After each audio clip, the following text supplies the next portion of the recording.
नमस्कार दोस्तों, कैसे हो आप सभी। तो मैं आशा करता हूं कि आप सभी स्वस्थ होंगे, अपना ध्यान रख रहे होंगे दोस्तों। जैसे कि हम न्यूरोमस्कुलोस्केलेटल सिस्टम जो पढ़ रहे हैं दोस्तों, और अब हम लगभग लास्ट की तरफ जा रहे हैं। हमने बहुत सारी जो डिजीजेज हैं वो पढ़ ली हैं लगभग नर्वस सिस्टम की। तो कुछ डिजीजेज मस्कुलोस्केलेटल जो सिस्टम है उससे रिलेटेड आएंगी। तो आज की जो क्लास जो है दोस्तों हमारी लगभग 10वीं क्लास है, और आज की क्लास के अंदर हम मेन जो डिस्कस करेंगे that we will discuss about the degenerative disc disease. Degenerative जो डिस्क डिजीज है दोस्तों उसके बारे में हम आज बात करने जा रहे हैं। डीजनरेटिव जो डिस्क डिजीज है उसके बारे में डिस्कस करेंगे कि क्या होता है इस डिसऑर्डर के अंदर, और इससे रिलेटेड जो एमसीक्यूज हैं जो हम पढ़ेंगे एग्जाम के पॉइंट ऑफ व्यू से देखते हैं कि इससे रिलेटेड जो क्वेश्चन है दोस्तों कई बार पूछे जाते हैं, तो उनके बारे में भी हम डिस्कस करेंगे कैसे क्वेश्चन आते हैं, क्या पूछा जा सकता है। एक बहुत इंपॉर्टेंट, तो मतलब बहुत ज्यादा भी नहीं कह सकते कि बहुत ज्यादा इंपॉर्टेंट है, लेकिन एग्जाम में पता नहीं रहता कई बार कैसे क्वेश्चन आ जाते हैं। और आजकल आपने नोट सेट के अंदर देखा होगा कि जो एनक्लेक्स जो बेस्ड क्वेश्चन है दोस्तों पूछे जाते रहे हैं, आजकल पूछे जाने लगे हैं। तो हो सकता है कि नेक्स्ट जो एग्जाम में से रिलेटेड कोई भी क्वेश्चन पूछा जा सकता है, और थोड़ा सा टफ भी है, ये समझने में भी थोड़ा सा मुश्किल होता है। तो लेकिन हम इमेजेस का यूज करके इसको मैं बिल्कुल सिंपल बनाऊंगा आप लोगों के लिए।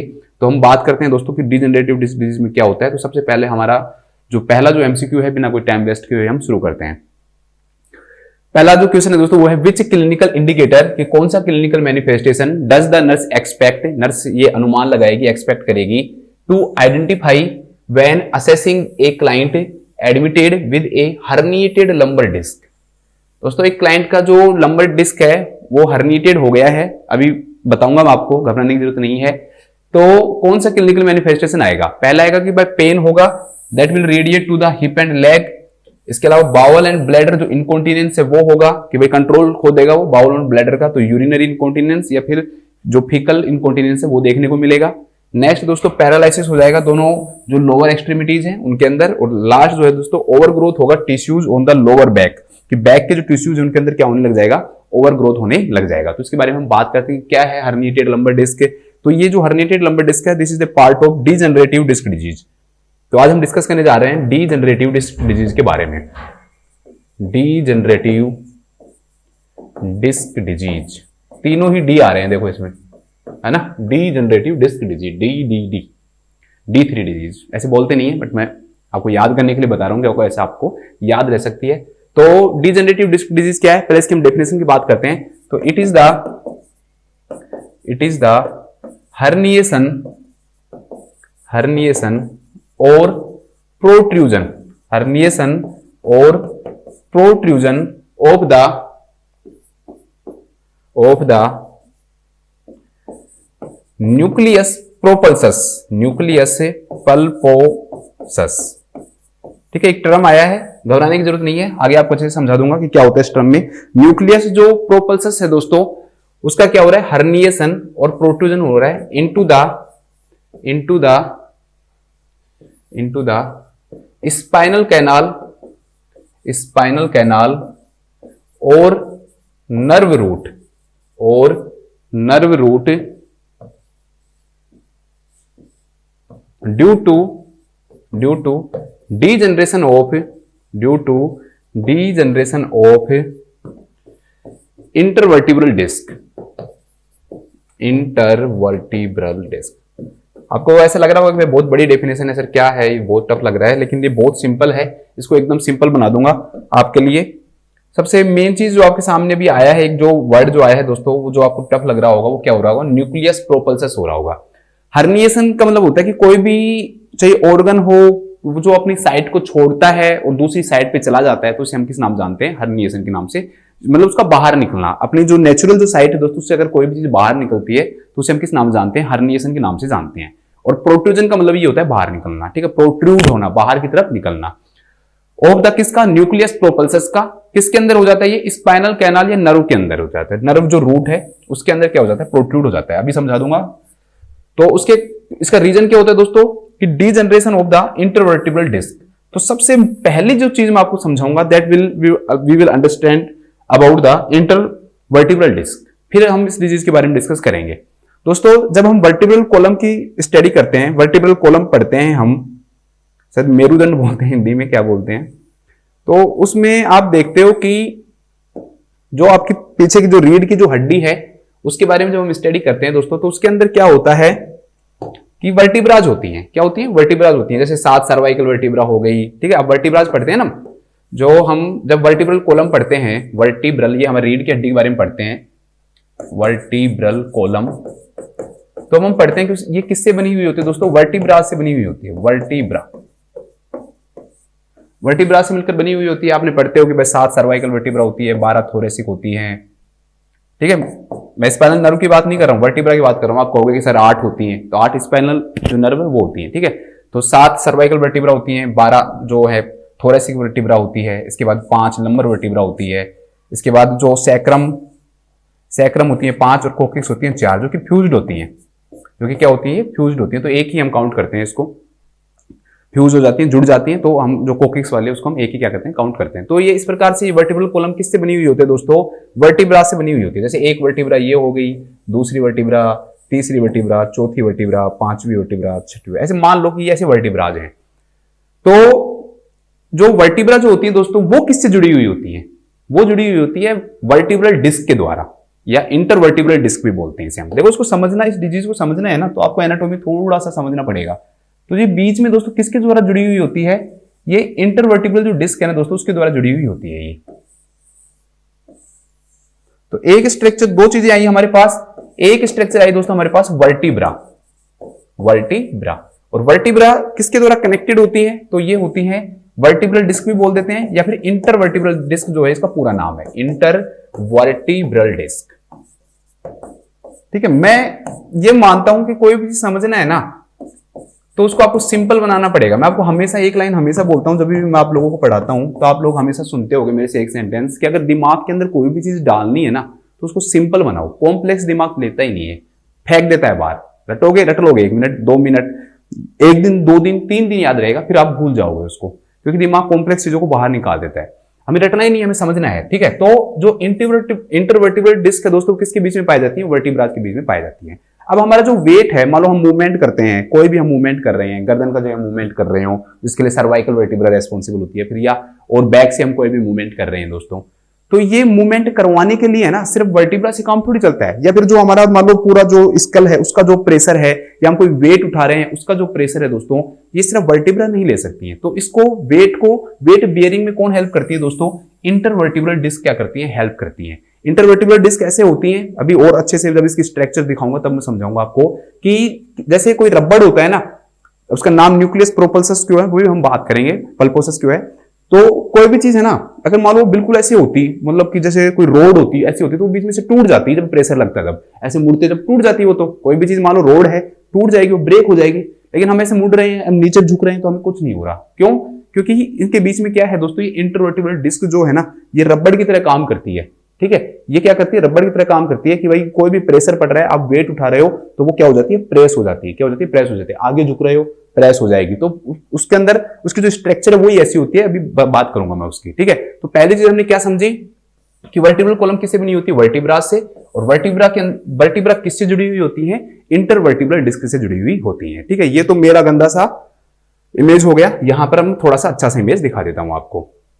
ये यहां पर ये एक वर्टिब्रा हो गई, और ये यहां पर दूसरी वर्टिब्रा हो गई। तो ये क्या है दोस्तों? वर्टिब्रा है। These are the vertebra. ये भी वर्टिब्रा है, ये भी वर्टिब्रा है। इनके बीच में ये जो डिस्क दिख रही है दोस्तों आपको, दैट इज इंटरवर्टिब्रल डिस्क। ये क्या है?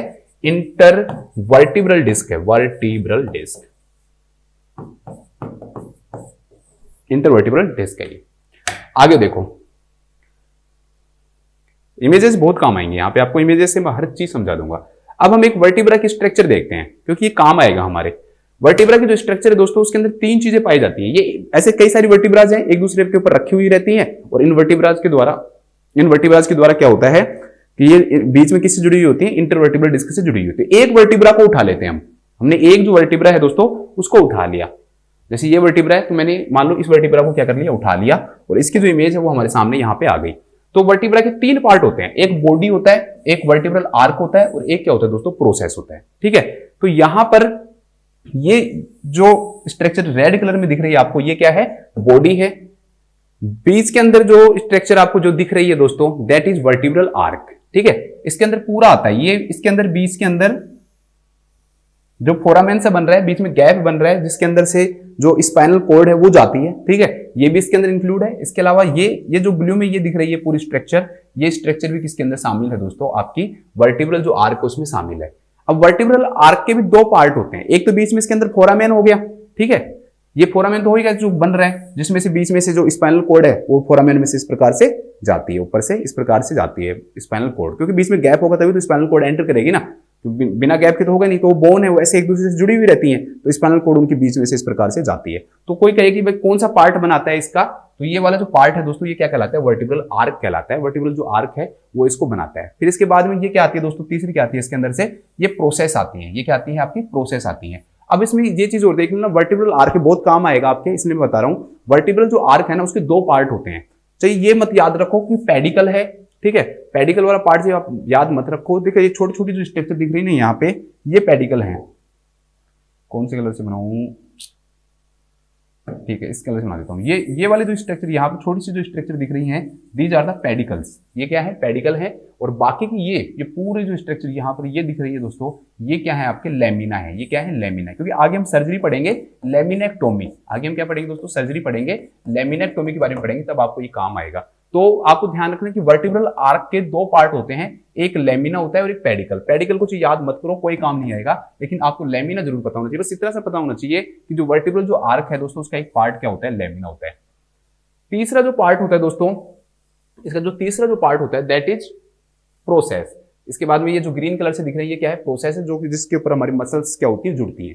प्रोसेस के ऊपर जाके क्या जुड़ती है दोस्तों, मसल्स जुड़ती है। अब इसको बिल्कुल सिंपल बना लो, कुछ नहीं याद रखना आपको कि भाई हम वर्टिब्रा को अगर उठाएं तो वर्टिब्रा के तीन पार्ट होते हैं। एक बॉडी होता है जो कि वेट को, जो भी ऊपर से जो वेट आप वो डाल रहे हो, पूरे वेट को, बॉडी का जितना भी वेट है दोस्तों उसको क्या करता है, झेलता है, ये बियर करता है, ठीक है। ये काम कौन करता है, बॉडी। एक वर्टिब्रल आर्क है, तो वर्टिब्रल आर्क क्या काम करे दोस्तों, उसमें से क्या जाता है, स्पाइनल कॉर्ड जाता है, ठीक है। और तीसरा जो स्ट्रक्चर दिख रही है वो प्रोसेस है। प्रोसेस से जो मसल्स जो होती है दोस्तों वो आके क्या होती है, जुड़ती है। बस इतना सा याद रखो, ज्यादा आपको याद रखने की जरूरत नहीं है कि तीन चीज है, बॉडी है, वेट को झेलती है, वर्टिब्रल आर्क है, स्पाइनल जो कॉर्ड है वो इसके अंदर एंटर करती है, और प्रोसेस है, इससे क्या जुड़ जाती है, मसल जुड़ जाती है। तो यहाँ मसल्स आ गई, यहाँ स्पाइनल कॉर्ड आ गया, और ये वेट को बियर करने का काम करता है। अब वेट को अकेला तो बियर कर नहीं सकता ये, तो इसका जो हेल्प करता है दोस्तों वो कौन करता है, इंटरवर्टिब्रल डिस्क करता है। तो ये जो स्ट्रक्चर है दैट इज इंटरवर्टिब्रल डिस्क। ये क्या है दोस्तों, आपकी इंटरवर्टिब्रल डिस्क है। अब इंटरवर्टिब्रल जो डिस्क है ना उसको भी समझना बहुत जरूरी है, तभी आपको आगे समझ में आएगा। ये इंटरवर्टिब्रल डिस्क की क्या है, स्ट्रक्चर है। ये जो आपको ऊपर दिख रही है, ये नीचे वर्टिब्रा बनी हुई है, ठीक है, ये क्या भाई इसके प्रोसेस निकले हुए हैं, यहाँ पर बीच में इसके ये फोरामेन हो गया। अब यहाँ पर ये देखो, इसके जो स्ट्रक्चर है, अगर हम उसके स्ट्रक्चर को देखें तो इस प्रकार से हम दो भागों में बांट सकते हैं। इसकी स्ट्रक्चर जो है दोस्तों, उसके दो पार्ट होते हैं, एक ये अंदर वाला पार्ट, और एक जो बाहर जो एनुलस दिख रही है, रिंग सी दिख रही है ना, तो रिंग जो होता है ना दोस्तों उसको हम किस नाम से जानते हैं, एनुलस के नाम से जानते हैं। तो जो बीच के अंदर जो डिस्क है, देखो वर्टिब्रा है, वर्टिब्रा के बीच में क्या डाली थी मैंने, डिस्क डाली थी। ये वर्टिब्रा, ये वर्टिब्रा, ये वर्टिब्रा, और जो वर्टिब्राज हैं इनके बीच में हमने क्या डाली थी, डिस्क डाली थी। तो ये डिस्क है। इस डिस्क की स्ट्रक्चर क्या होती है, देखो बाहर से, एक तो ये बाहर वाली जो रिंग दिख रही है, ये स्ट्रक्चर एक इसके बीच में प्रेजेंट होती है।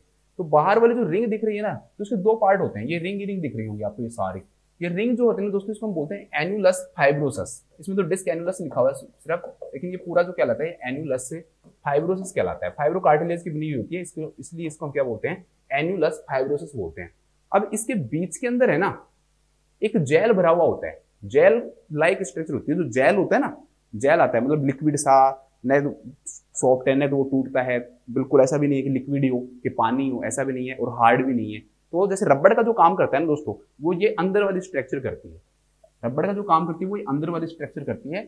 इसे हम किस नाम से जानते हैं, इसे ही हम किस नाम से जानते हैं दोस्तों, इसे ही हम पल्पोसस न्यूक्लियस के नाम से जानते हैं। इसे हम किस नाम जानते हैं, पल्पोसस न्यूक्लियस। देखो अब आपको डायरेक्टली अगर ये बता देना कि पल्पोसस न्यूक्लियस क्या है, आपको कभी भी समझ में नहीं आता। आगे सर्जरी पढ़ाऊंगा, लेमिनेक्टोमी ये बताऊंगा, जब भी आपको समझ में नहीं आता, तो वो मेरे लिए जरूरी था कि बेसिक आपको लाना। अब देखो इसका नाम पल्पोसस क्यों पड़ा, जैसे फ्रूट्स का पल्प होता है, सॉफ्ट होता है भाई, फ्रूट्स जो होते हैं, जूस बनाते हो आप, पपीता होता है उसमें पल्प होता है, ठीक है, तो वो पल्प क्या होता है, सॉफ्ट होता है। तो सॉफ्ट होना जरूरी है ना हमारे मुड़ने के लिए, तो इसलिए इसका नाम क्या पड़ा दोस्तों आपका, एक तो बीच में एक न्यूक्लियस कहलाया, और एक दोस्तों ये एनुलस क्यों कहलाया, क्योंकि रिंग लाइक स्ट्रक्चर है, तो ये रिंग है इसलिए इसका नाम एनुलस पड़ा, और फाइब्रो कार्टिलेज बना होता है इसलिए फाइब्रोसिस कहते हैं। इसका नाम पल्पोसस क्यों पड़ा? क्योंकि ये बिल्कुल जेल होता है, इसके अंदर बीच में क्या होता है, जेल होता है। तो जेल होने के कारण हम इसके नाम से जानते हैं दोस्तों, इसे जेल होने के कारण हम पल्पोसस के नाम से जानते हैं। और बीच में पाया जाता है, ये क्या कहलाता है, न्यूक्लियस कहलाता है। अब ये बहुत जरूरी था आपके लिए समझना। अब डीजनरेटिव डिस्क डिजीज में होगा क्या, उसके बारे में बात करते हैं कि डीजनरेटिव डिस्क डिजीज में क्या होगा दोस्तों, कि ये जो एनुलस फाइब्रोसिस है ना, इसका क्या हो जाएगा, ब्रेक डाउन हो जाएगा। ये एनुलस फाइब्रोसिस टूटने लग जाएगा डीजनरेटिव डिस्क डिजीज में। अब आप एक बताओ, ये अगर टूटेगा तो इसके टूटने के कारण ये जो पल्प है ना दोस्तों, ये तो रबड़ की तरह होता है, तो बाहर की तरफ खींचेगा, क्योंकि प्रेशर जब पड़ेगा ना, तो ये तो रबड़ है ना, तो रबड़ की तरह है, पल्प लाइक स्ट्रक्चर है, जेल लाइक स्ट्रक्चर है। तो जैसे मान लो आप जैसे गुब्बारा है, उसको दबाते हो, तो गुब्बारे को दबाते हो तो बाहर की तरफ फैलता है ना, तो ऐसे ही जैसे इसके ऊपर थोड़ा भी प्रेशर पड़ेगा, अगर ये टूट गया, यहाँ से ब्रेक हो गया, तो दोस्तों ये पल्प कहाँ आएगा, बाहर आएगा। ये पल्प या फिर आपको न्यूक्लियस पल्पोसस है, ये क्या आएगा, बाहर आएगा। बाहर आकर क्या होगा, इसके बाहर आने से क्या फर्क पड़ेगा, उसके बारे में हम बात करते हैं। अभी देखो ये स्ट्रक्चर, देखो ये आपको एक बार ये स्ट्रक्चर भी दिखा देता हूं। ये भी इंटरवर्टिबल डिस्क है, ठीक है, ये इंटरवर्टिबल डिस्क है, ये बाहर वाली एनुअल फाइब्रोसिस है, और जो बीच के अंदर जो दिख रही है आपको दोस्तों, दैट इज न्यूक्लियस पल्पोसस। ये क्या है, न्यूक्लियस पल्पोसस है। चलो आ जाओ, अब आपको ये स्ट्रक्चर देखो, ये स्ट्रक्चर पूरी डिजीज को समझा देगी आपको। ये बीच में क्या है दोस्तों, आपको ये जो स्ट्रक्चर आपको दिखाई दे रही है बीच में, ये इंटरवर्टिब्रल डिस्क है, ये वर्टिब्रा है, बिल्कुल सिंपल बात है। अब यहां पर इसका क्या हुआ, ब्रेक डाउन हुआ, यहाँ पर ये टूट गई है, शायद आपको दिख रहा हो तो ये यहाँ पर ये टूटी हुई है, ब्रेक डाउन हो रखा है इसमें, क्रैकिंग आई हुई है देखो। तो ये डीजनरेशन हो गया, मतलब डिस्क का क्या हो गया, डीजनरेशन हो गया। अब डिस्क के डीजनरेशन से क्या होगा दोस्तों, जब ये प्रेस होगा तो इसका जो पल्प है ना वो बाहर आएगा। ये देखो ये पल्प आ गया, ये जो व्हाइट कलर में आपको दिखाई दे रहा है दैट इज पल्प, या आप कहें तो न्यूक्लियस पल्पोसस। न्यूक्लियस पल्पोसस क्या आएगा, बाहर आएगा। अब बाहर आएगा ना दोस्तों, तो इधर से क्या निकलती है, जो नर्व रूट है ना वो निकलता है। तो ये जो नर्व रूट जो निकल रही है ना दोस्तों, आप एक बात बताओ, जब ये पल्प बाहर आएगा और यहाँ पर ये नर्व दिखाई दे रही है, तो ये नर्व कंप्रेस होंगी या नहीं होंगी? तो इसलिए दोस्तों ये न्यूक्लियस जो पल्पोसस है, ये इन नर्व रूट को, या जो स्पाइनल जो कैनाल है उसको, क्या स्पाइनल कैनाल ही जा रहा है, इधर से निकल रहा है, ये स्पाइनल कैनाल में से तो निकल रहा है। तो इसके कारण ये जो नर्व रूट हैं दोस्तों, चाहे वो कोई सी भी नर्व रूट हो, C1 से C8 तक स्पाइनल जो नर्व की जितनी भी रूट हैं, स्पाइनल जो नर्व है वो निकलेंगे ना, बाहर निकलेंगे स्पाइनल नर्व, उनके जो रूट है वो क्या होंगे दोस्तों, कंप्रेस होंगे। अब कोई भी नर्व कंप्रेस होगी ना दोस्तों, वो तो कोई ना कोई क्लिनिकल मैनिफेस्टेशन तो दिखाएगी ही, उनके बारे में हम आगे बात करेंगे। तो ये डिजीज है सिंपल सा। अब आपको देखो, अब आपका दिमाग है ना खुल गया होगा पूरा। अब आपको उस टाइम जब हमने स्टार्ट किया था तब आपको ऐसा लग रहा होगा कि हम यार क्या पढ़ रहे हैं, समझ में नहीं आ रहा है। या यहाँ पर भी आप इस स्ट्रक्चर में भी आप देख सकते हो कि जैसे ये है मान लो इंटरवर्टिब्रल डिस्क। अब यहाँ से इसका अगर ब्रेक डाउन होगा तो इधर से ये नर्व रूट निकल रही है, ठीक है, जो स्पाइनल जो नर्व है उनकी रूट निकल रही है, ठीक है। ये बीच के अंदर फोरामेन है, ये बीच में जो फोरामेन है, जो हमने इंटरवर्टिब्रल डिस्क की जब स्ट्रक्चर पढ़ी थी उसमें हमने फोरामेन पढ़ा था ना, तो ये वही फोरामेन है। इसमें से क्या निकल रहे हैं दोस्तों, स्पाइनल नर्व के रूट निकल रहे हैं। अब ये यहाँ से ब्रेक डाउन होगा, इसमें दिखाई नहीं रखा है, ठीक है, इस स्ट्रक्चर में नहीं दिख रहा है, नॉर्मल दिखा रखा है, लेकिन मैं आपको समझाने के लिए बता रहा हूँ। यहाँ से क्या होगा दोस्तों, ये क्रैक होगी इंटरवर्टिब्रल डिस्क, तो जो पल्प है वो बाहर आएगा, और बाहर आकर यहाँ पर बाहर निकलकर इस नर्व को रूट को क्या करेगा दोस्तों, कंप्रेस करेगा। इस नर्व रूट को क्या करेगा, कंप्रेस करेगा। तो बाहर निकलने का मतलब क्या हो गया, हर्निएशन हो गया या फिर प्रोट्रूजन हो गया। अब सब कुछ खुल गया है। अब आपको खुद को बस सिंपल वर्ड में अब अपने माइंड के अंदर इसको डालना है। माइंड के अंदर क्या डालोगे, कुछ नहीं करना। आप क्या कहोगे, सर वर्टिब्राज होती है। देखो सिंपल से बच्चे को समझाना है आपको, 5वीं क्लास के बच्चे को अगर आप समझा सकते हो ना तो समझ जाना कि भाई हमारी ये रीढ़ की हड्डी है। कहना कि सर ये रीढ़ की हड्डी बच्चे किससे बनी हुई होती है, वर्टिब्रा से बनी हुई होती है। वर्टिब्रा जो है दोस्तों, उनके बीच के अंदर जो वर्टिब्रा, एक वर्टिब्रा दूसरे वर्टिब्रा से जुड़ी होती है, वो इंटरवर्टिब्रल डिस्क के द्वारा जुड़ी होती है। अब ये इंटरवर्टिब्रल जो डिस्क है, अगर इसका क्या हो जाए, डीजनरेशन हो जाए या टूट जाए, तो इनके इंटरवर्टिब्रल डिस्क के अंदर की जो स्ट्रक्चर है, जो कि पल्प लाइक स्ट्रक्चर है, इसलिए हम क्या बोलेंगे, पल्पोसिस बोलेंगे। याद करने में दिक्कत नहीं आ रहा, पल्प लाइक स्ट्रक्चर है तो पल्पोसिस बोलेंगे। तो जो पल्पोसिस है दोस्तों, वो बाहर निकलेगा, और बाहर निकलकर जो स्पाइनल जो नर्व है उसकी जो रूट है, तो स्पाइनल जो नर्व है उनको क्या करेगा, कंप्रेस करेगा। वो क्या करेगा, जहां से बाहर निकलते हैं तो रूट कहलाएगा, ठीक है। तो उन स्पाइनल नर्व की रूट को क्या करेगा, ये कंप्रेस करेगा, जिसके कारण क्लिनिकल मैनिफेस्टेशंस क्या होते हैं दोस्तों, अराइज होते हैं। इसलिए ही हम इस डिजीज को किस नाम से जानते हैं, डीजनरेटिव डिस्क डिजीज के नाम से जानते हैं। इसलिए हम किस नाम जानते हैं, डीजनरेटिव डिस्क डिजीज। अब आप इस डेफिनेशन को पढ़ लो, आपको कोई दिक्कत नहीं आएगी, क्योंकि कई चीजें है ना जब तक पता नहीं चलती ना, न्यूक्लियस पल्पोसिस का नहीं पता आपको कि है कहाँ की स्ट्रक्चर, किससे निकल रही है, तो ये चीजें समझ में नहीं आएंगी। अब देखो हर्निएशन हो रहा है या प्रोट्रूजन हो रहा है, किसका, न्यूक्लियस पल्पोसिस का। न्यूक्लियस पल्पोसिस आपको समझ में आ गया, वर्टिब्रल डिस्क का पार्ट है। ठीक है, अंदर वाला पार्ट है, बाहर वाला जो क्या है वो है एनुलस है, ठीक है। वो क्या कर रहा है दोस्तों, बाहर निकल रहा है, हर्निएशन हो रहा है, तो उसके कारण क्या करेगा, जो स्पाइनल कैनाल है या जो नर्व रूट है दोस्तों, उनको क्या करेगा, वही कंप्रेस करेगा, ठीक है। तो इसके कारण क्या होगा, due to degeneration of the intervertebral disc, जिसके कारण की रीजन क्या था कि जो डिस्क जो थी ना दोस्तों, उसके बीच के अंदर पल्प था। अब लेकिन वो डिस्क जो है उसके बीच में अगर पल्प है, तो डिस्क अगर टूटी, उसका ब्रेकडाउन हुआ, तो जो पल्प जो है वो क्या आएगा, बाहर आएगा। अब वो पल्प बाहर आएगा तो वहां पर जो स्पाइनल जो नर्व रूट जो है दोस्तों, उन नर्व रूट को क्या करेगा, ये कंप्रेस करेगा। इस डिसऑर्डर को हम किस नाम से जानते हैं, डीजनरेटिव डिस्क डिजीज के नाम से जानते हैं। इस डिसऑर्डर को हम किस नाम से जानते हैं, डीजनरेटिव डिस्क डिजीज के नाम से जानते हैं। अब आपको बिल्कुल समझ में आ गया होगा कि क्या न्यूक्लियस पल्पोसस है, क्या डीजनरेटिव डिस्क डिजीज है। अब हम इसके क्लिनिकल मैनिफेस्टेशन के बारे में बात करते हैं और कुछ और चीजें और पढ़ते हैं। अब आपके दिमाग में पहला क्वेश्चन ये आना चाहिए कि सर ये डीजनरेशन हो क्यों रहा है, क्या रीजन है डीजनरेशन होने का, कोई तो कारण होगा कि डीजनरेशन हो रहा है। तो इसके डीजनरेशन होने के दो रीजन हो सकते हैं। तो अगर हम ईटियोलॉजी की बात करें तो मेन दो रीजन ही होते हैं। पहला जो रीजन होता है दोस्तों इसका, दैट इज ट्रॉमा। पहला जो रीजन होता है दोस्तों वो क्या होता है, ट्रॉमा होता है। भाई कोई भी इंजरी होगी, डायरेक्टली मान लो आपके स्पाइनल कॉर्ड में कोई भी इंजरी हुई, स्पाइनल कॉर्ड में इंजरी हुई तो बोन है, इंटरवर्टिब्रल डिस्क है, वो क्या होगी, टूटेगी क्या, तो वर्टिब्रल जो वर्टिब्राज है उनका ब्रेकडाउन होगा। और अगर वर्टिब्रा का ब्रेकडाउन नहीं हो तो इंटरवर्टिब्रल डिस्क की जो बाहर की जो लेयर है, एनुलस जो फाइब्रोसिस है, उसका ब्रेकडाउन होगा। और एनुलस फाइब्रोसिस टूटेगी तो वो बाहर की तरफ निकलेगा और वो कंप्रेस कर देगा किसको, स्पाइनल नर्व रूट को। तो इसलिए ट्रॉमा के कारण भी हो सकता है। या दोस्तों जब एजिंग होती है, एज बढ़ती है, तो उसके कारण भी क्या हो जाती है, बोन कमजोर हो जाती है, बोन क्या हो जाती है, वीक हो जाती है। तो थोड़ा सा भी अगर वेट बेयरिंग करती है, थोड़ा सा भी अगर वजन बढ़ जाता है, तो उस वजन के बढ़ने के कारण, उस वजन की क्या बढ़ने के कारण, जब मतलब आपके ऊपर प्रेशर ज्यादा पड़ रहा है, मतलब बूढ़े आदमी को वेट ज्यादा बियर कर लिया, बोन कमजोर है, बोन क्या हो जाएंगी दोस्तों, डिस्क कमजोर है, क्या तो वर्टिब्रा टूटेंगी, या फिर जो इंटरवर्टिब्रल जो डिस्क है दोस्तों, उसका क्या होगा, ब्रेकडाउन होगा। पल्प तो टूटने से रहा, पल्प तो ऐसी चीज नहीं है ना ब्रेकडाउन होगा, वो तो बाहर ही निकल सकता है ना अपनी जगह से। तो जो बाहर वाली जो लेयर है दोस्तों वो टूटेगी, ठीक है। अब बाहर वाली जो लेयर है, जो एनुलस फाइब्रोसिस, वो क्या होगी, टूटेगी, तो उसे पल्प क्या आएगा, बाहर आएगा, बाहर आकर वो नर्व को क्या कर देगा, कंप्रेस कर देगा। उसके मेन दो ही रीजन है, बस आपको दो ही याद रखने हैं, ज्यादा एटियोलॉजी याद नहीं करनी है पार्किंसन की तरह। तो ट्रॉमा और जो एजिंग है दोस्तों, वो इसके क्या हो सकते हैं, दो रीजन हो सकते हैं। अब इसमें दो क्वेश्चन और पूछे जाते हैं। पहला क्वेश्चन पूछा जाता है कि most common site of degenerative disc disease, most common site of degenerative disc disease. जो डीजनरेटिव जो डिस्क डिजीज है दोस्तों, उसकी मोस्ट कॉमन साइट क्या होती है, तो ध्यान रखना, जो लंबोसैक्रल रीजन होता है ना, वो होता है लंबोसैक्रल रीजन,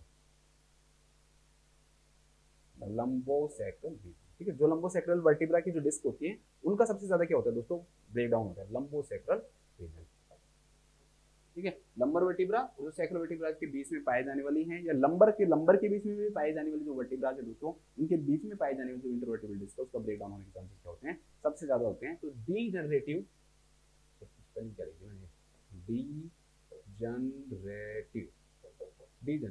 ठीक है, डिस्क डिजीज, तो आप मोस्ट कॉमन साइट लंबोसैक्रल। लेकिन अगर आपसे ये पूछे दोस्तों हर्निएशन सबसे ज्यादा कहाँ होता है, ठीक है, मतलब एक तो बोन का क्या हुआ, थोड़ा थोड़ा ब्रेकडाउन हुआ, अभी स्टार्ट नहीं हुआ है बाहर निकलना, बाहर निकलेगा ये तो पक्का है। लेकिन ये पूछे कि डायरेक्टली हर्निएशन सबसे ज्यादा कहाँ होता है या प्रोट्रूजन कहाँ होता है, तब इसका आंसर थोड़ा सा बदल जाता है, ये भी थोड़ा सा ध्यान रखना। अब आपको कंफ्यूजन हो रहा होगा यहाँ पे, सर जहाँ पर ब्रेकडाउन होगा वहां पर हर्निएशन होगा। यहाँ पर ब्रेकडाउन क्या है कि एक ग्रेजुअल प्रोसेस के रूप में होता है। हाँ, ट्रॉमा के कारण होगा तो एक साथ होगा, ट्रॉमा के कारण होगा तो जहां ब्रेकडाउन है वहीं क्या होगा, हर्निएशन होगा। लेकिन जैसे एज के कारण हो रहा है तो बोन पहले धीरे धीरे क्रैक होगी, तो ऐसे नहीं होता कि थोड़ी सी क्रैक हो गई तो वो बाहर निकल जाएगा पल्प, ऐसा तो होगा नहीं, थोड़ा सा उसको स्पेस चाहिए। तो जो स्पेस चाहिए ना दोस्तों, स्पेस चाहिए, तभी वो पल्प क्या निकलेगा, बाहर निकलेगा। तो हर्निएशन की जो साइट होती है मोस्टली वो अलग होती है, और डीजनरेटिव डिस्क डिजीज है दोस्तों उसकी साइट, उसमें दोनों चीजें आ सकती है। डीजनरेटिव डिस्क डिजीज में दोनों आएंगी, डीजनरेशन भी आएगा और हर्निएशन भी आएगा। लेकिन अगर ये पूछे हर्निएशन सबसे ज्यादा कहाँ होता है, कि ब्रेकडाउन हुआ सीधा हर्निएशन हुआ, तो वो सबसे ज्यादा ब्रेकडाउन कहाँ होता है, सर्वाइकल रीजन के अंदर होता है। तो ये ध्यान रखना, most common site of herniation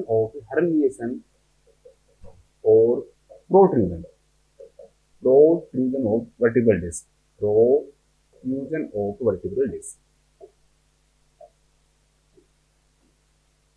तो जब इसका आंसर है दोस्तों बदल जाएगा, सर्वाइकल रीजन करके आना होगा। लगभग C5 C6 में या फिर C6 और C7 में सबसे ज्यादा क्या होता है दोस्तों, हर्निएशन होता है। पहला C5 C6 में, दूसरा C6 C7 में। तो सर्वाइकल रीजन याद रखना।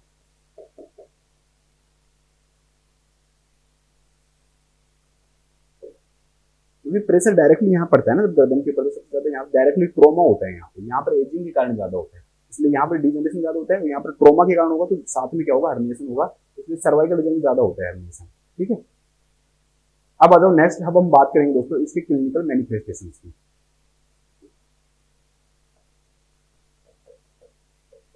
मेन दो ही जगह हम ही पढ़ते हैं, है ना, जो लंबोसेक्युलर रीजन में पढ़ते हैं और एक हम क्या पढ़ते हैं, सर्वाइकल रीजन। तो पहला हम लंबोसेक्युलर रीजन की क्लिनिकल मैनिफेस्टेशन पढ़ते हैं, लंबोसेक्युलर रीजन। तो लंबोसेक्युलर रीजन में सबसे पहला क्वेश्चन दोस्तों ये पूछा जाता है बहुत बार कि भाई पेन कहाँ होता है, पेन का क्वेश्चन सबसे ज्यादा पूछा जाता है। ध्यान रखना आपको कि लंबोसेक्युलर रीजन के अंदर अगर चाहे हर्निएशन हो रहा हो चाहे डिजनरेटिव डिस्क डिजीज पूरी हो, तो दोनों ही कंडीशन के अंदर पेन होगा, और पेन जो होगा ना उसकी साइट पूछते हैं वो आपसे कि भाई पेन है ना, कहाँ पर पेन होता है, वो साइट थोड़ा सा आपको क्या रखना है दोस्तों, याद रखना है।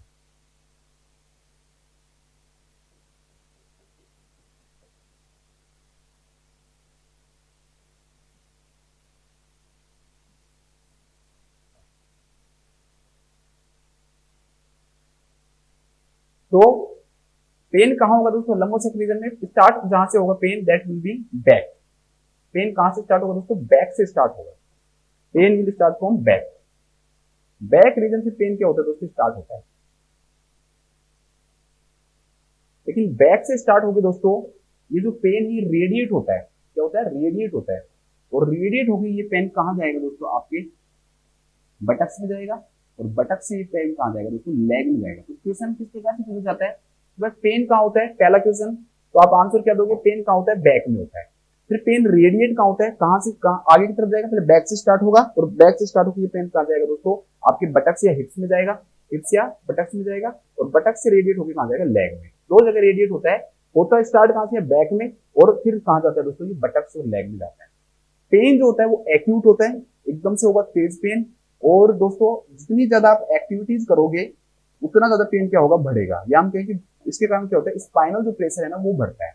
जिस भी एक्टिविटी से स्पाइनल अगर प्रेशर दोस्तों इंक्रीज हो गया, इसके कारण पेन क्या होगा, और ज्यादा होगा। तो सिंपल सी बात, पहला क्वेश्चन तो क्या याद रखोगे, इस इमेज को याद रख लो, बहुत दिमाग इसकी कोई ज्यादा नहीं है, इतनी टकली है, यहाँ से स्टार्ट हुई। एक्चुअली ये माना जाता है कि लंबोसेक्युलर रीजन में जो सियाटिक जो नर्व है ना उसका कंप्रेशन होता है, उसके कारण जो पेन है वो बैक से स्टार्ट होता है और हिप्स पे जाके लेग्स में जाता है। आपने बहुत सियाटिक पेन के बारे में सुना हुआ भी होगा, मुझे नहीं लगता कि कोई पहली बार होगा। तो पहली चीज क्या है दोस्तों, पेन आई। दूसरी चीज क्या है दोस्तों, पेन के अलावा यहाँ पर देखने को मिलता है पैरास्थीसिया। पैरास्थीसिया पैरास्थीसिया भी फील होता है। पैरास्थीसिया मतलब क्या होता है दोस्तों, जैसे नमनेस एंड टिंगलिंग फील होगा, क्योंकि कोई भी नर्व कंप्रेस हो रही है तो वहां पे ये चीज फील होती है, नमनेस एंड टिंगलिंग। हाइपोकैल्सिया में भी ये साइन आप देखने को मिलता है, टिटेनियम में आप भी आपने सुना होगा, तो पैरास्थीसिया देखने को मिलेगा।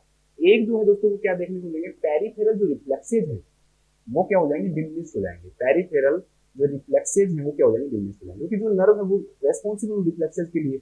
अब उसी का अगर मान लो नर्व ही कंप्रेस हुई है दोस्तों, तो जैसे नी जर्क रिफ्लेक्स है पैर के अंदर, आप देखते हो नी जर्क रिफ्लेक्स आप मैंने आपको पढ़ाया हुआ है, उसका एक्सटेंड होना या और भी कई चीजें जो पेरिफेरल से रिलेटेड, दूरस्थ जो एरिया है उससे रिलेटेड जो भी रिफ्लेक्सेज है दोस्तों वो क्या हो जाते हैं, डिमिनिश हो जाते हैं, कम हो जाते हैं। तो पेरिफेरल जो रिफ्लेक्सेज है वो क्या हो जाते हैं, डिमिनिश हो जाते हैं। और एक याद रखना दोस्तों आपको, वीकनेस ऑफ द मसल्स। जो मसल्स है दोस्तों जो कि सप्लाई हो रही है, इन सारी मसल्स भी क्या हो जाएंगे, पैर की मसल्स, यहाँ की बैक की मसल्स, इन सब में क्या आ जाती है दोस्तों, वीकनेस आ जाती है। तो वीकनेस ऑफ द मसल्स देखने को मिलता है, वीकनेस ऑफ द मसल्स।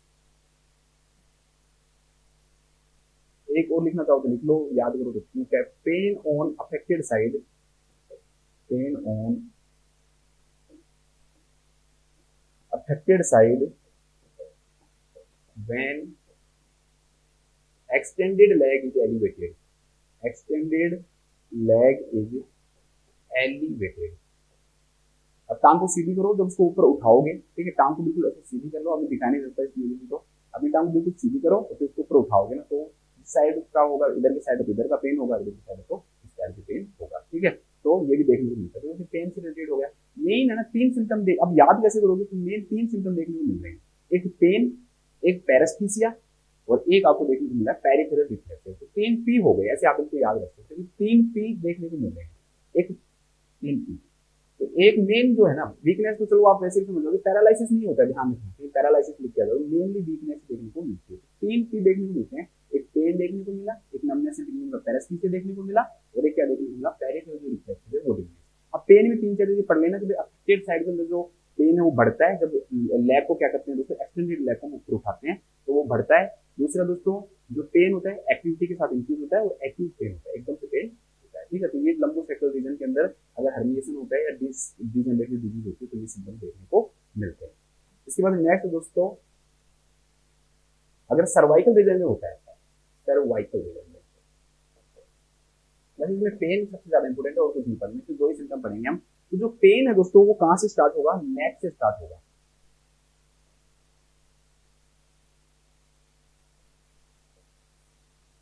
ना तो हमारे लिए नहीं चल जाएगा। देखिए पेन जो है दोस्तों वो कहां से स्टार्ट होगा, नेक से स्टार्ट होगा, और पेन रेडिएट होकर कहां जाएगा दोस्तों, आर्म्स में जाएगा और हैंड में। वो पेन रेडिएट होकर यहाँ पहुंचेगा, ठीक है। इसलिए मैं अलग अलग कलर से बनाता हूँ, आपको ये इमेज है ना जैसे याद रहे। तो पेन रेडिएट होकर आर्म्स और हैंड तक पहुंचेगा आपका, ठीक है। तो ये यहाँ पर इसको ध्यान रखना कि पेन होगा, पहली बात पेन तो होगा ही, लेकिन पेन कहाँ स्टार्ट होगा, नेक में स्टार्ट होगा, क्योंकि सर्वाइकल यहाँ पर वर्टिब्रा है। तो नेक से रेडिएट होकर ये कहाँ तक पहुंचेगा दोस्तों, आर्म्स तक पहुंचेगा। आर्म्स या हैंड में लिखा हुआ है,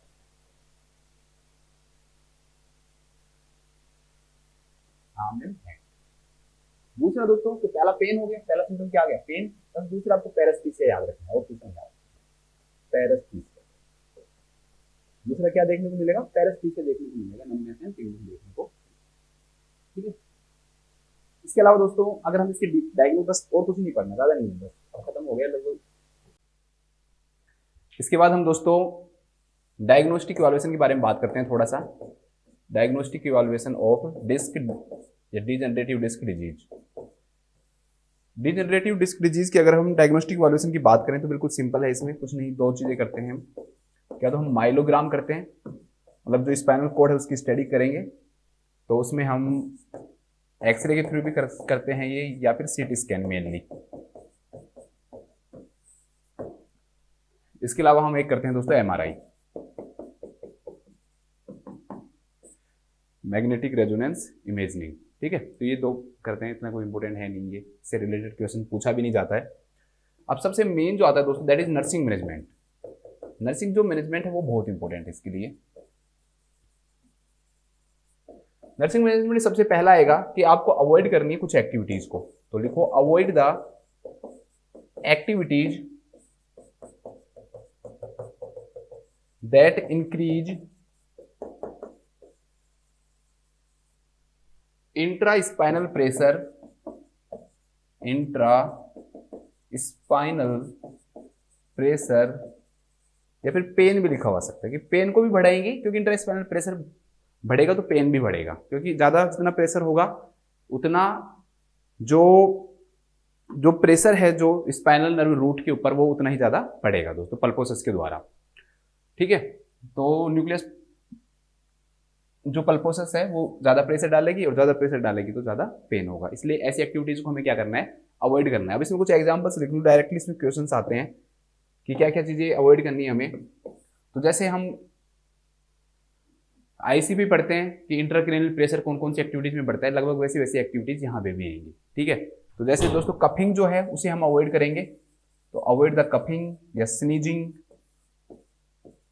कफिंग को या स्नीजिंग को क्या किया जाएगा, अवॉइड किया जाएगा, क्योंकि कफिंग और स्नीजिंग करने से क्या होता है, इंट्रा जो स्पाइनल जो प्रेशर है वो इंक्रीज कर होता है। इसके अलावा दोस्तों आप जब स्टूल पास आउट करो तो उस दौरान जो स्ट्रेनिंग है, तो स्ट्रेनिंग कब करोगे आप, स्ट्रेनिंग मतलब होता है फोर्स से स्टूल को पास करना, तो आप कॉन्स्टिपेशन होगा तब करोगे ना, तो इसलिए स्ट्रेनिंग ड्यूरिंग बाउल मूवमेंट को अवॉइड करना है। वो कैसे अवॉइड करोगे, ड्यूरिंग स्टूल पास आउट या फिर बाउल मूवमेंट, बाउल मूवमेंट।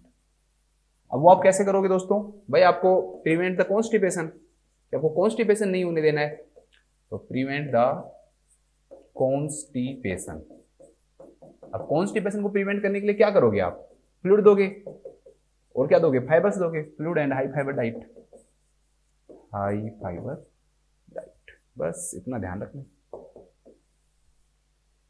इसके अलावा दोस्तों अवॉइड हाई हील शूज, कुछ फीमेल्स होती हैं हील के शूज पहनती हैं, तो वो भी ज्यादा प्रेशर डालता है, क्योंकि जो प्रेशर हम एक समतल जगह पे लगा सकते हैं, फ्लोर पे लगा सकते हैं, अगर वो हील वाले जो शूज पहन लेते हैं ना, तो जो प्रेशर जो है ना दोस्तों स्पाइनल कॉर्ड पे क्या हो जाता है, बढ़ जाता है, या उनके वर्टिब्रल जो कॉलम है या उसकी जो डिस्क है या हम के वर्टिब्राज है उन पे क्या हो जाता है, इंक्रीज हो जाता है। तो avoid high heel shoes, high heel shoes को क्या करना है, अवॉइड करना है। Avoid weight bearing exercises, avoid weight, ऐसे नहीं है कि आप वजन उठा रहे हो ज्यादा, तो उस दौरान आपको अवॉइड करना है वेट बियरिंग एक्सरसाइजेज।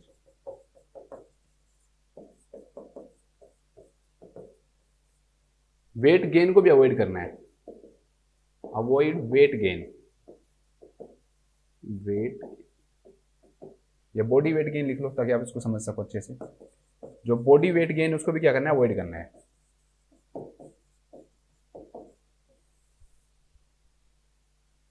इसके अलावा दोस्तों नेक्स्ट जो है, जैसे ही मान लो कोई पेशेंट है वो आपके पास से सर्जरी के बाद आता है, तो आपको असेस करना है कि उसकी ड्रेसिंग जो है उससे सीएसएफ तो लीकेज नहीं हो रहा है या फिर कोई हेमरेज तो नहीं है। तो assess the dressing for, assess the dressing for CSF leakage, CSF leakage and hemorrhage। कोई ब्लीडिंग या CSF का लीकेज हो रहा हो उस चीज के लिए हम क्या करेंगे दोस्तों, असेस करेंगे। इसके अलावा क्या करना है दोस्तों आपको, जो सर्जरी के बाद है ना, ज्यादातर सर्वाइकल सर्जरी के बाद, सर्वाइकल जो सर्जरीज हैं, आप सोच रहे हो कि सर आपने मैनेजमेंट में पढ़ा दिया, अभी आपने मेन जो मैनेजमेंट है वो तो पढ़ाया नहीं, मैं एक बार नर्सिंग मैनेजमेंट करवा के फिर आपको उस मैनेजमेंट पे लेके आऊंगा ना। जो सर्जरीज है, अगर हम सर्जरी की बात करें दोस्तों, सर्जरी के बाद में जो सर्वाइकल रीजन की अगर सर्जरी हो रही है, सर्वाइकल रीजन से अगर रिलेटेड सर्जरीज है, मैं बात करूंगा आपको आगे बताऊंगा कि कौन कौन सी सर्जरीज करते हैं। तो सर्वाइकल रीजन से रिलेटेड जो भी सर्जरीज है दोस्तों, उसके अंदर क्या होता है कि जो क्लाइंट जो है ना, जो ओरल जो सीक्रेशन उनको बाहर नहीं निकाल पाता है यहाँ की सर्जरी के कारण, क्या तो उसके सर्वाइकल कॉलर लगा देते हैं, उसके मूवमेंट करने में भी प्रॉब्लम होती है। तो आपको क्या करना है कि ओरल सीक्रेशन बढ़ भी ज्यादा जाते हैं, तो इंक्रीज हो जाते हैं ओरल सीक्रेशन सर्वाइकल रीजन की सर्जरी के बाद में। जैसे सर्जरीज होती है, एग्जाम्पल के रूप में मैं आपको बताऊंगा आगे, लेमिनेक्टोमी होती है, कई सारी सर्जरीज होती है, 5 सर्जरीज की हम बात करेंगे आगे। तो ओरल सीक्रेशंस क्या हो जाते हैं, बढ़ जाते हैं, तो आपको वो ओरल सीक्रेशंस को बाहर निकालने में क्लाइंट को क्या करना पड़ेगा, हेल्प करना पड़ेगा, असिस्ट करना पड़ेगा। जैसे आप सक्शन के थ्रू निकालो या फिर उसको एक बाउल दो जिसमें वो खुद स्पीड करे, ठीक है। तो ओरल सीक्रेशंस को इंक्रीज हो जाते हैं, जिसके कारण आपको क्या करना है, क्लाइंट को असिस्ट करना है। तो असिस्ट द क्लाइंट, क्लाइंट को क्या करोगे आप, असिस्ट करोगे।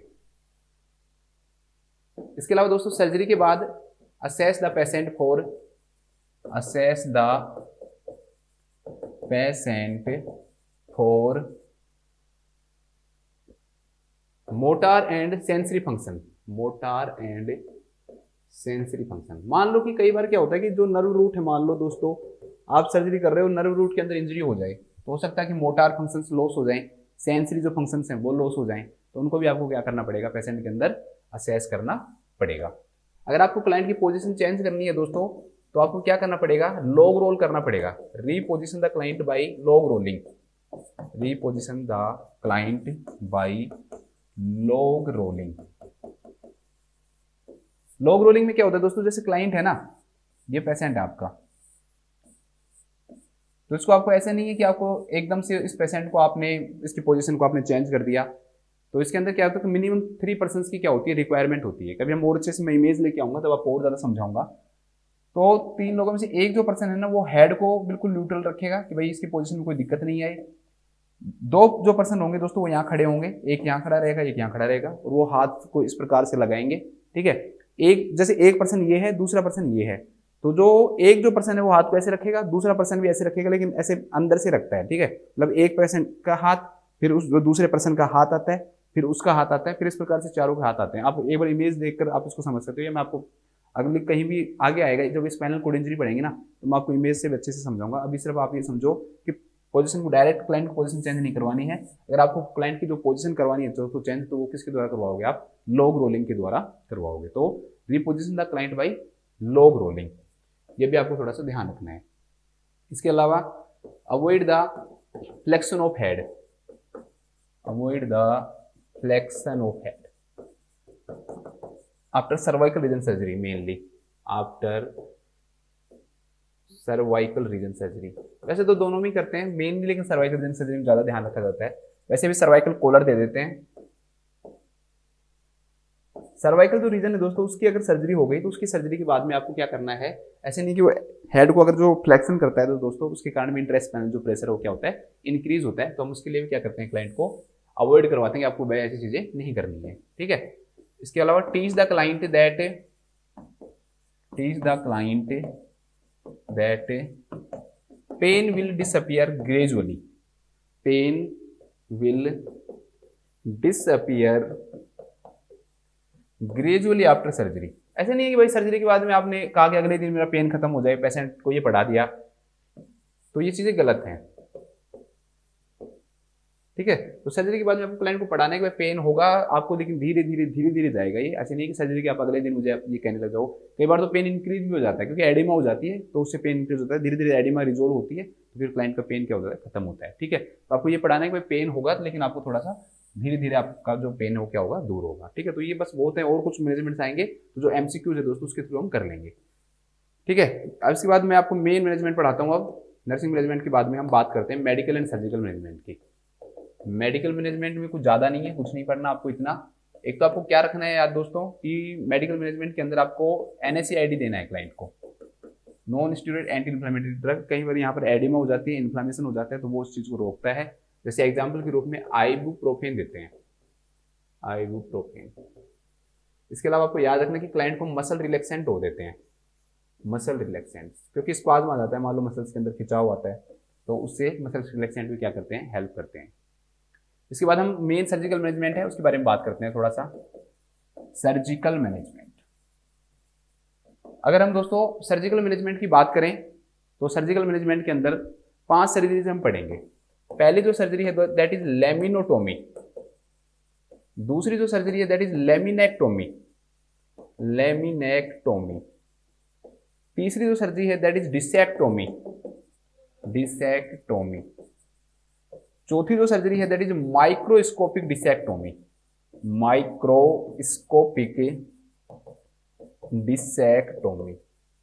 और पांचवी जो सर्जरी है that is spinal fusion surgery, ठीक है। ज्यादा आपको डिटेल में नहीं जाना है, बस थोड़ा थोड़ा सा सुन लो, बहुत है इतना। ऐसे नहीं कि आप इसको 2-2 पेज का पढ़ रहे हो कि क्या करते हैं, वो उतना इंपॉर्टेंट हमारे लिए है नहीं। सबसे पहले दोस्तों लेमिनोटोमी, इसलिए मैं आपको ना एनाटोमी मैंने आपको इसकी पढ़ाई थी अच्छे से कि आपको थोड़ा सा लेमिना के बारे में पता होगा, तभी तो आप इसको समझ पाओगे ना, बिना लेमिना के बारे में समझे। तो जो ये लेमिना है दोस्तों, ये वाली जो स्ट्रक्चर जो दिख रही है, ठीक है, ये जो लेमिना जो फोरामेन से जस्ट ऊपर है, तो इसके कुछ पार्ट होगा कि यहाँ पर फोरामेन है मान लो, और यहाँ से जो नर्व है वो इस प्रकार से निकल रही है। तो आपको क्या करना पड़ेगा कि ये इसको कंप्रेस करेगा यहाँ से, तो इसको कंप्रेस करने के लिए नर्व कंप्रेस नहीं होगी अगर कुछ पार्ट आप लेमिना का क्या कर दो दोस्तों, कट कर दो। तो लेमिना के अगर कोई किसी स्मॉल पार्ट को हटाया जाता है, होल बनाकर, छिद्र बनाकर उसको धीरे धीरे, तो उसे हम किस नाम से जानते हैं, लेमिनोटोमी के नाम से जानते हैं। उसे हम किस नाम जानते हैं, लेमिनोटोमी। और अगर पूरा ही लेमिना को कट कर दिया जाए दोस्तों, तो पूरा लेमिना अगर कट कर दिया जाता है तो इसको हम लेमिनेक्टोमी के नाम से जानते हैं, ठीक है। तो बस थोड़ा सा अंतर है कि लेमिनोटोमी में हम स्मॉल पार्ट को हटाते हैं और इसमें कंप्लीट लेमिना को क्या करते हैं, कट करते हैं। तो ये पहली जो सर्जरी लेमिनोटोमी, इसमें स्मॉल पार्ट को हटाएंगे हम, शायद दिख नहीं रहा होगा ये कलर, स्मॉल जो पार्ट है वो हटाएंगे। इसलिए ना चीजें ना जुड़ी हुई रहती हैं। आप लोग क्या करते हो, पढ़ना स्टार्ट करते हो और डायरेक्टली खोल लेते हो, फिर इसमें लेमिनोटोमी लेमिना पढ़ा ही नहीं, फिर अब उसको समझने की कोशिश करते हो, उसको दिमाग में डालते हो, रटते हो, लेमिनेक्टोमी लेमिना को हटाते हैं, ये पता ही नहीं है पूरी उसमें कि लेमिना है कहाँ, तो इसलिए गड़बड़ हो जाती है, ठीक है।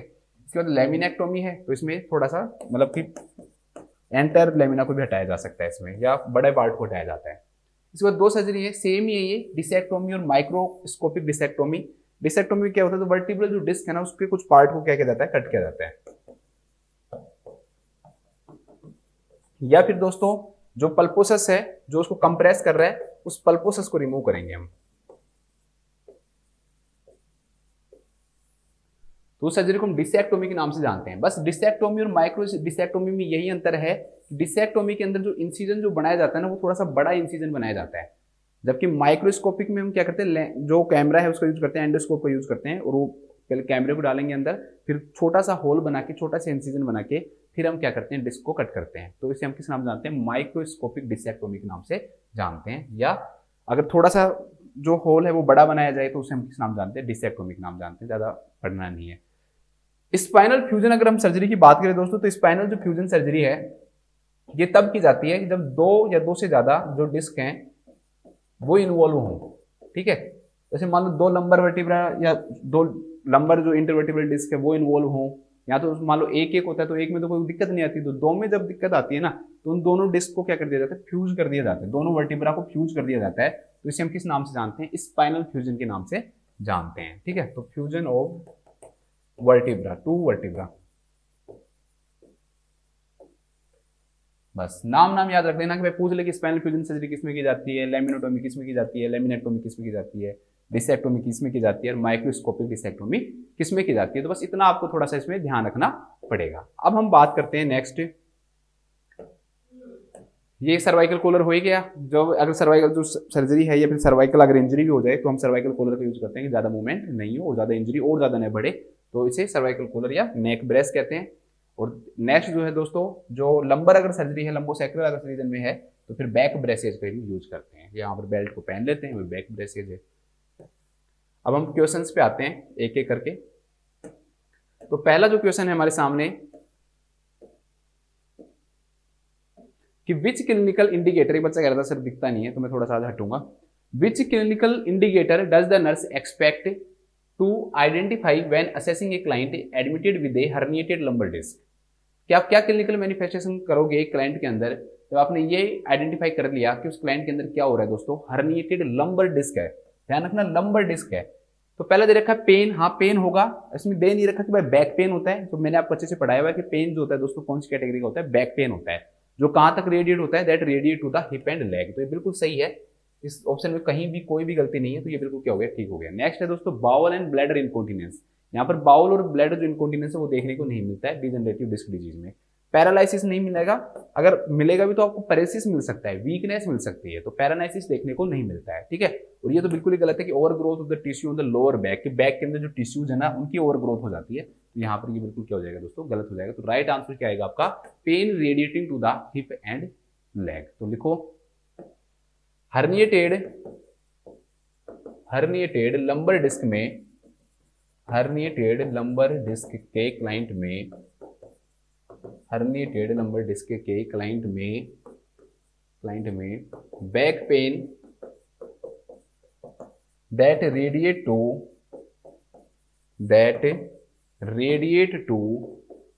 हिप एंड लेग देखने को मिलता है,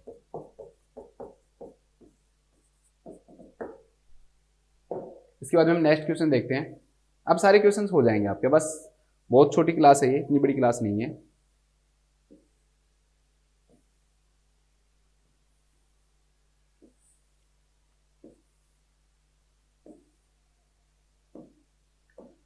नेक्स्ट जो क्वेश्चन है दोस्तों, a nurse expect a client with a herniated intervertebral disc to report a sudden increase in pain with which activities.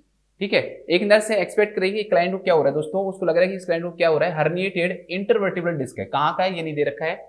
Report a sudden increase in pen, मैंने आपको बताया था कि पेन का जो नेचर होता है वो क्या होता है, एक्यूट नेचर होता है, सडन इंक्रीज होता है पेन विद विच एक्टिविटीज। अब आपको वो बतानी है, मैंने आपको नर्सिंग मैनेजमेंट करवाया इसलिए मैंने पहले करवा दिया कि आपको याद रही ये चीजें ज्यादा। जो नर्सिंग जो मैनेजमेंट है ना दोस्तों, उसके अंदर कौन कौन सी एक्टिविटीज है जिनको आप क्या करोगे दोस्तों, अवॉइड करोगे।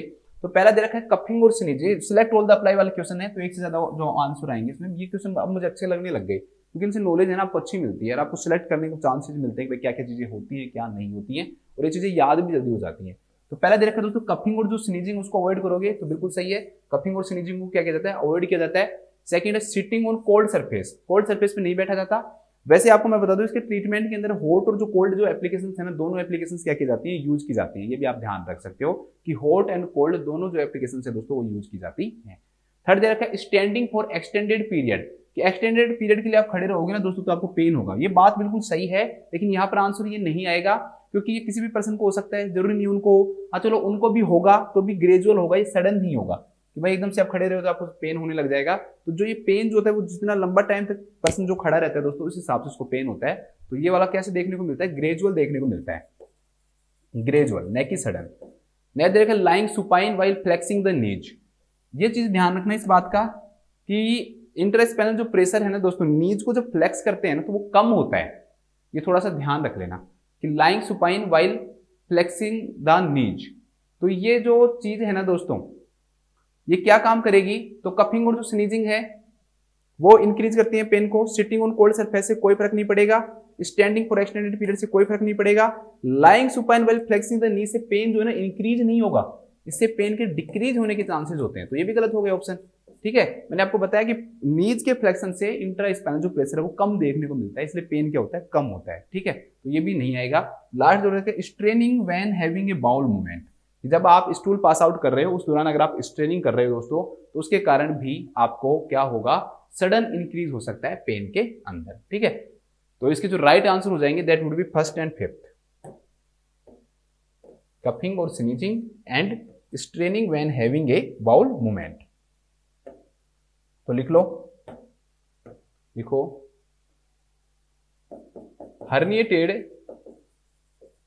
इंटरवर्टिब्रल डिस्क के क्लाइंट में, डिस्क के क्लाइंट में निम्न एक्टिविटीज के कारण, निम्न एक्टिविटीज के कारण सडन इंक्रीज इन पेन हो सकता है, इन पेन हो सकता है, हो सकता है। तो इसमें लिख लो कफिंग, स्नीजिंग एंड स्ट्रेनिंग। बस तीन चीजें याद रख लो, कफिंग, स्नीजिंग एंड स्ट्रेनिंग। इन तीन एक्टिविटीज के कारण पेन क्या होता है, इंक्रीज हो सकता है। इसके बाद हम नेक्स्ट देखते हैं।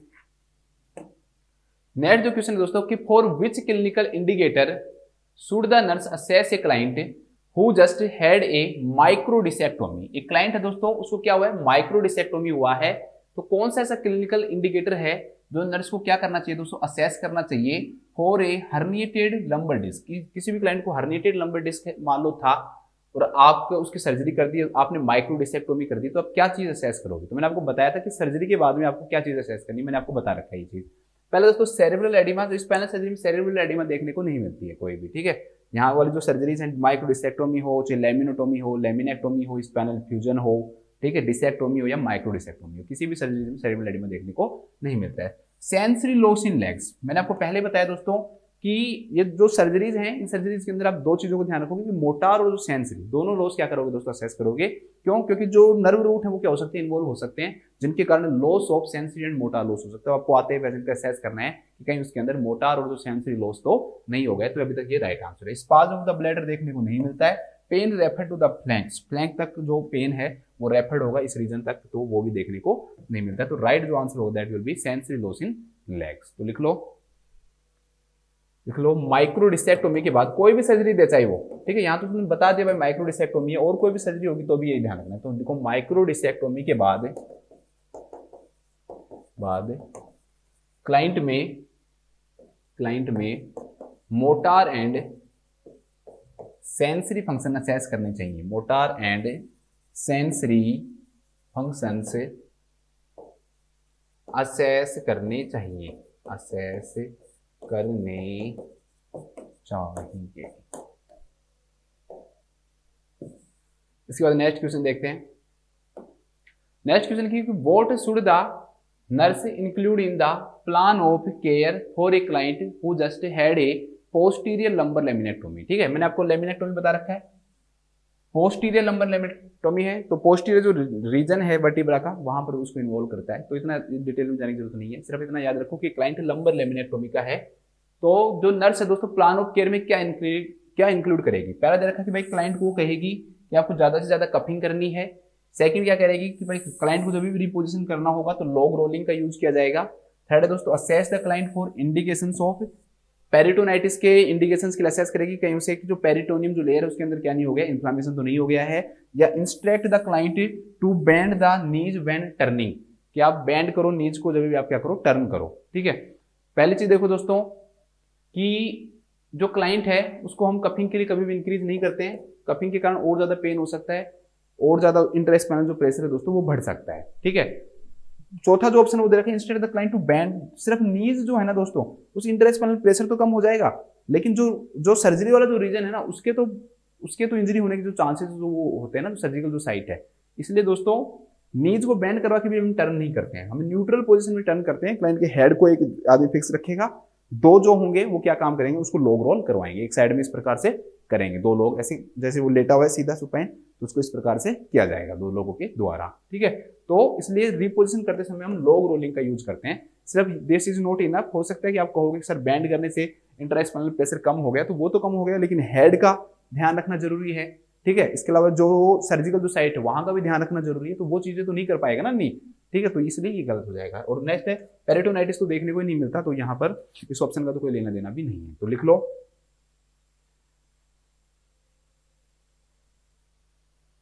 तो लिखो लंबर लेमिनेक्टोमी के बाद, लंबर लेमिनेक्टोमी के बाद वैसे कोई भी सर्जरी लिखी हुई है ध्यान रखना, के बाद क्लाइंट को रीपोजिशन लॉग रोलिंग के द्वारा किया जाता है। लॉग रोलिंग के द्वारा किया जाता है।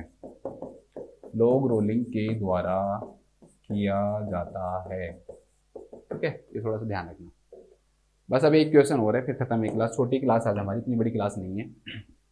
नेक्स्ट है दोस्तों, what does the nurse do for a client with a cervical laminectomy. बहुत अच्छा क्वेश्चन है। That differ from the nursing care for a client with a lumbar laminectomy. बस सर्वाइकल लेमिनेक्टोमी का एक क्लाइंट है और एक लंबर लेमिनेक्टोमी का है। तो सर्वाइकल लेमिनेक्टोमी, लंबर लेमिनेक्टोमी के क्लाइंट की आप केयर कर रहे हो, तो एक क्या डिफरेंस है जो ज्यादा आता है।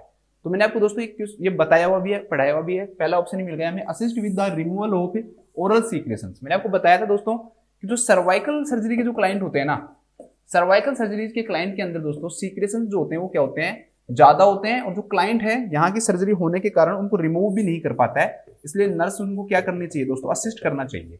इसलिए इसका जो आंसर होगा that will B assist with the removal of oral secretions. जो भी ओरल सीक्रेशंस हैं उनको असिस्ट करना पड़ेगा। नेक्स्ट दे रखा है maintain the head, client head in flexed position. ये भी मैंने आपको लिखा रखा है कि क्लाइंट का जो हेड है दोस्तों वो आपको फ्लेक्स नहीं करना है, ये इंट्रास्पाइनल प्रेशर को और ज्यादा इंक्रीज करता है। इसके अलावा सर्जरी हुई है मान लो सर्वाइकल सर्जरी, तो वैसे भी इंजरी होने के चांसेस क्या हो जाते हैं, बढ़ जाते हैं।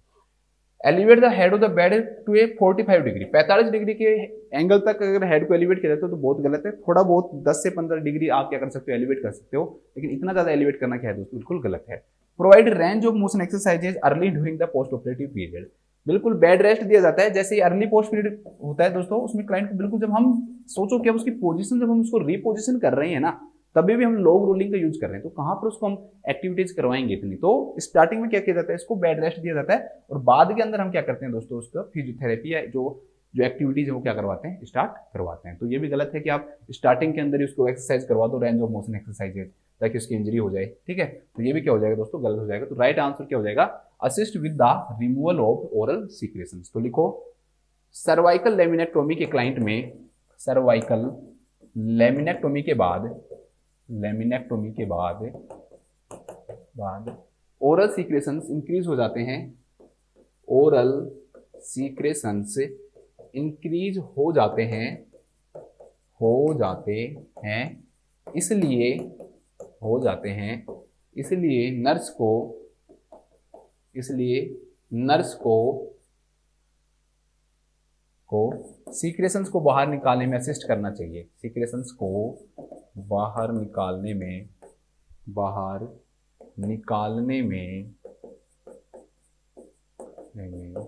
असिस्ट करना चाहिए,